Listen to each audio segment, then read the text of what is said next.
Palang hapon po sa ating pong lahat mga mahal na kapatid. Ang susunod naman nating tatalakayin about paano natin maibabalik ang kalwalatian sa Diyos. Mga kapatid, paano po natin po daw na maibabalik o maipapakita yung kalwalatian ng ating Panginoong Diyos. Basahin po natin ang pasimula dito po sa aklat po ng unang Korinto 10. Ang talata po ay 31. Ganito po atin pong mababasa.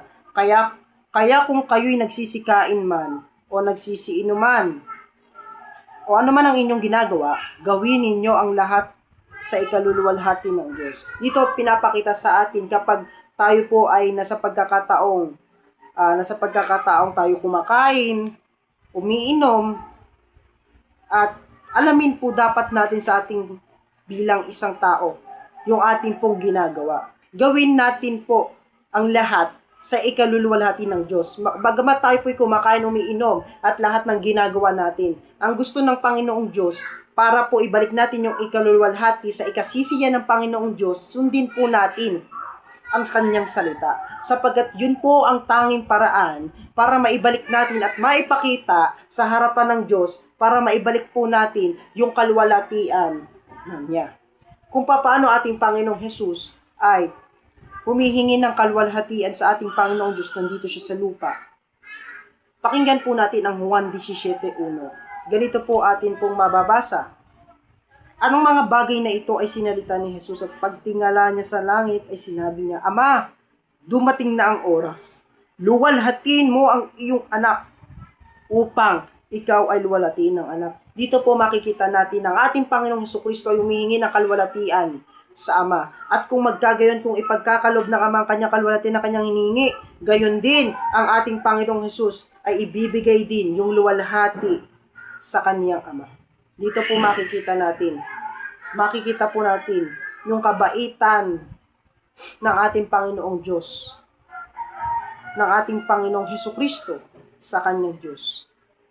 Makikita po natin mga mahal na kapatid, humihingi siya ng kalwalhatian sapagkat hinubad ni Kristo yung kanyang pagkapantay niya sa Diyos. Kaya nung siya po ay hinubad niya ang pagkapantay niya sa Diyos, na wala yung kanyang kapangyarihan, pero pinagkalooban pa rin ng Panginoon Diyos na siya bigyan ng kapangyarihan at ibalik sa kanya yung kalwalhatian na dating nasa kanya, at ito ay hinubad niya. At ngayon, sinasabi niya, Ama, dumating na ang oras. Kasi mamamatay na siya rito, mga kapatid. Luwalhatiin mo ang iyong anak upang ikaw ay luwalhatiin ng anak. Ibig sabihin, kailangan dito, mga kapatid, luluwalhatiin na ng Diyos ang kanyang anak para maibalik ng anak yung kalwalhatiin din ng Ama. Kaya dito makikita natin, para maibalik din po tayo bilang mananampalataya sa ating Panginoong Diyos, sa harapan ng Diyos, para maibalik natin ang tunay na kalwalhatian niya, ay tayo po ay sumunod, maglingkod, parangalan ang Diyos na makapangyarihan sa lahat. Hindi po dapat natin pangaralan, hindi dapat po natin sambahin, at higit po sa lahat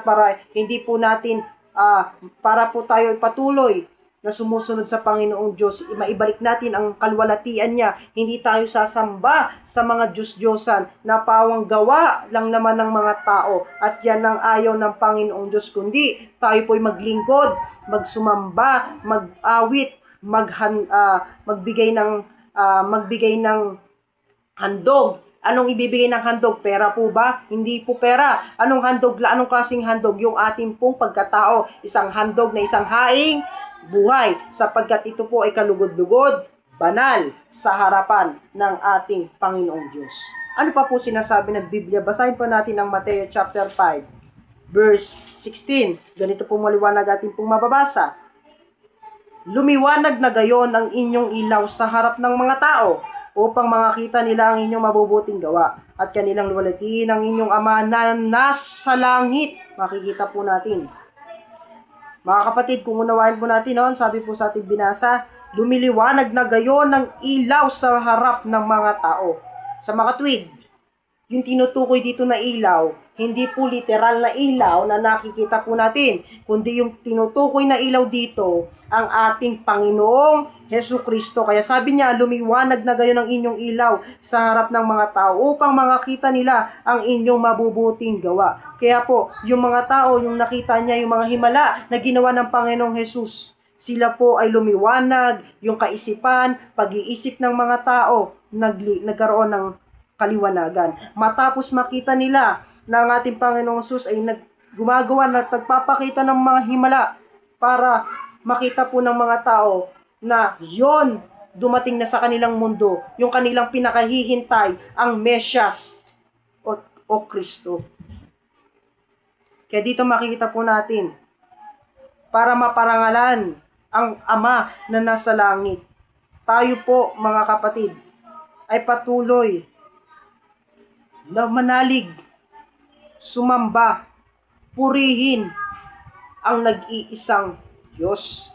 Ang Diyos na makapangyarihan sa lahat. Ang Diyos ni Abraham, ni Isaac at ni Jacob. Kaya mga kapatid, dito po makikita po natin, para maibalik natin, maipakita natin sa ating Panginoong Diyos ang tunay na pagbabago ding buhay. Yan din ang gusto ng Panginoong Diyos na makita sa atin, yung pagbabagong puspusang pagbabagong buhay, pag-iibigang magkakapatid, at higit po sa lahat, yung ibigin natin ang ating kapwa gaya ng pagmamahal sa ating sarili. Ibigin natin yung ating kaaway gaya ng ating sarili. Kaya doon makikita po natin yung pagmamahal natin sa ating kapwa. Hindi natin sila sasaktan. Bagamat sila'y nananakit sa atin, nanalait ng aalipusta, kung ano-anong pinagsasabing masasama na kahit masakit sa ating kalooban, tanggapin natin. Sapagkat yun yung mga taong walang puso, walang ano. Pero tayo naman, bilang ganun ang kanilang binabalik sa atin o kanilang sinasabi sa atin, iparanas naman natin sa kanila yung kabutihan ng Panginoon na maidudulot sa kanilang buhay, sapagkat sinabi ng Biblia, hindi dapat tayo magpadaig sa masama, kundi daigin natin ang masama. Anong makapagdadaig sa masama, kundi mabuti? Gumawa ka ng mabuti sa iyong kapwa para batalo mo yung masama, sapagkat kapag ikaw po ay gumawa ng mabuti sa iyong kapwa, baka yung masama na gumawa sa iyo ay magiging tropa mo na, magiging kaibigan mo na, sapagkat nakita niya yung kabutihan, kagandaang loob mo na ipinapakita sa mga tao. Bagamat ikaw noon ay inaalipura, inaalipusta, nilalait ng mga taong gumagawa sa iyo ng masama, pero patuloy kang gumagawa, ibinabalik mo sa kanila ang kabutihan. Yun po mga kapatid ang napakahalaga, na tayo po ay nakapagbibigay lugod sa ating Panginoong Diyos. Dito po makita po natin mga kapatid ay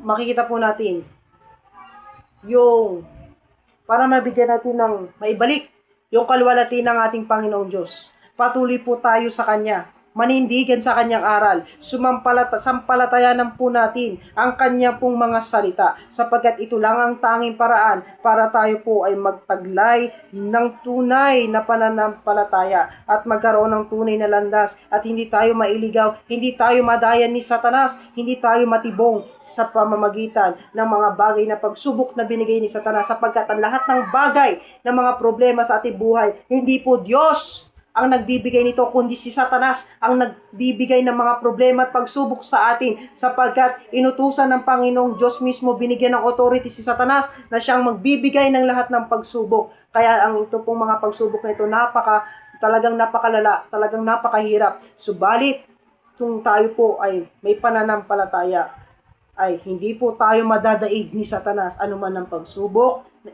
bigay niya sa ating buhay. And sunod, John chapter 15 verse 5. Ganito naman ang atin pong mababasa. Pakinggan niyo po mga mahal na kapatid. John chapter 15 verse 8 po pala. Sa ganito'y lumuluwalhati ang aking Ama, na kayo'y magsisipagbunga ng marami, at gayon kayo'y magiging aking mga alagad. Para maipakita po natin sa harapan ng Diyos at ng ating Panginoong Hesukristo, para tayo po ay tunay na maging alagad ng ating Panginoong Hesukristo, sabihin sa ating binasa, sa ganito'y lumalwalhati ang aking Ama, na kayo'y magsisipagbunga ng marami. At gayon, kayo'y magiging aking mga alagad. Dito makikita po natin, para po tayo tunay maging alagad ng ating Panginoon, tayo po ay magbunga sa lahat ng gawaing pagpapalaganap. sa mga salita ng ating Panginoong Diyos na ating pong ginagawa. Sapagkat para tayo po ay magbunga ng marami, ito po itatak natin ng malalim sa ating mga puso at isipan. Gusto ng Panginoong Diyos para may luwalhati natin ng Panginoon, sundin natin ang kanyang kalooban, sapagkat yan ang utos ng ating Panginoong Diyos. Hindi dapat tayo mag-alinlangan. Hindi dapat tayo masunod, sapagkat ang dapat masunod sa lahat, mga mahal po na mga kapatid, walang iba kundi ang ating Panginoong Diyos na makapangyarihan sa lahat. Kaya ito pong aking pong mga talata na aking pong binasa sa inyo, naway tumagos malalim sa inyong mga puso. Tumagos pa sa inyong mga puso. And last verse, dito po sa Awit, chapter 15, verse 3, ganito po atin pong mababasa. Siyang hindi naninirang puri ng kanyang dila, ni gumagawa man ng kasamaan sa kanyang kaibigan, ni dumudustaman sa kanyang kapwa. Dito makikita po natin yung uri ng mga taong talagang tapat sa Panginoong Diyos. Ang sabi po sa ating binasa, siyang hindi naninirang puri ng kanyang dila, ni gumagawa man ng kasamaan sa kanyang kaibigan. Sa makatwid, hindi po siya naglalait. Hindi po niya nanlalait kasi sa pamamagitan ng pagsasalita sa dila ay naipapakita natin yung paninirang puri sa ating kapwa. Masama po yun. Pero ang sabi ng Biblia, siyang hindi naninirang puri ng kanyang dila, ni gumagawa man sa kasama ng kanyang kaibigan, ni dumudustaman sa kanyang kapwa. Sa makatwid, ito ang dapat maging taglayin ng bawat isa sa atin. Kailangan po tayo maging matuwid sa lahat ng oras, sa lahat ng pagkakataon, sa lahat ng bagay. Maging matuwid tayo. Hindi dapat tayo maging maramot, hindi man tayo bigyan ng ating kapwa ng pagkain, bigyan pa rin po natin sila para mapatunayan po natin na iniibig po natin sila. Hindi man tayo bigyan ng pagkain nila, bigyan pa rin po natin sapagkat bukal sa puso ng bawat isa po sa atin. Para ito po ay kalugod-lugod sa harapan ng Diyos, para maipakita natin sa ating Panginoong Diyos na tayo ay karapat-dapat sa Kanya pong banal na harapan. Kaya dito sa lahat ng verse na aking pong binasa sa inyo, sana tumimo sa inyong mga puso at isipan. Lumalim pa ang inyong pag-unawa.